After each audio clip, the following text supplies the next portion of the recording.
Okay, this is the next part of the rocking chair spline repair. And in a previous video, I had showed the construction of this mortise. The intention is to accept a spline. Now, since then, I also put a mortise in the back. It's shorter.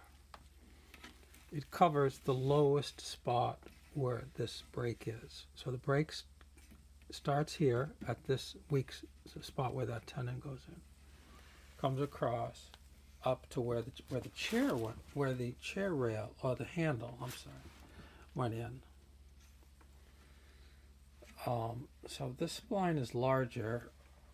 When you lean back in the chair, it'll have a tendency to open up that joint. The spline is supposed to keep that together by all of the glue action on that to hold it tight.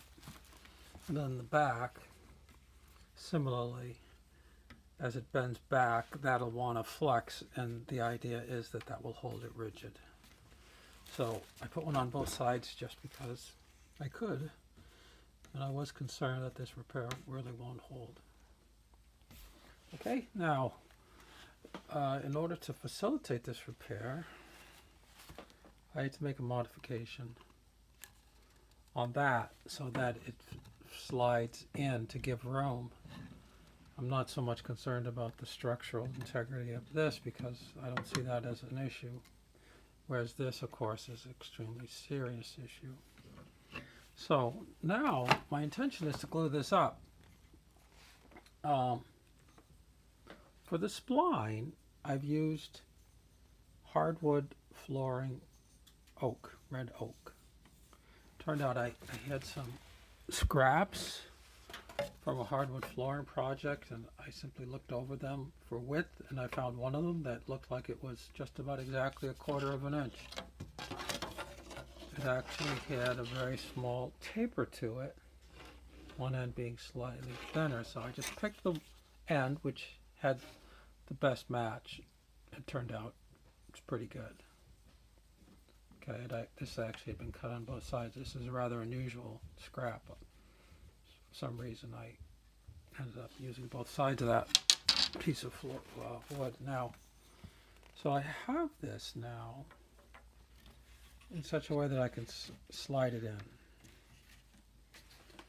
And it's a reasonable match, not, perfect or anything. Okay, and I did have to chisel it out in order to accept the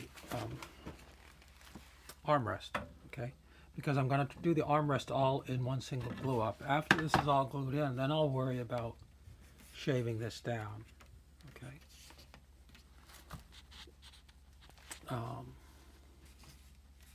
Now, what was I going to say? I've got this piece on the back also. I've already shaved it down a little bit, just so I won't have to do as much trimming work afterwards. I want to have it completely glued up before I try doing that. There's no point in doing that if the repair is not good. Okay. Now I've chosen 2-part epoxy for this repair. I have this liquid wood, which is a 2-part epoxy. It's designed for repairing rotted wood, but it is a 2-part wood epoxy, and the reason I'm using that is because it runs.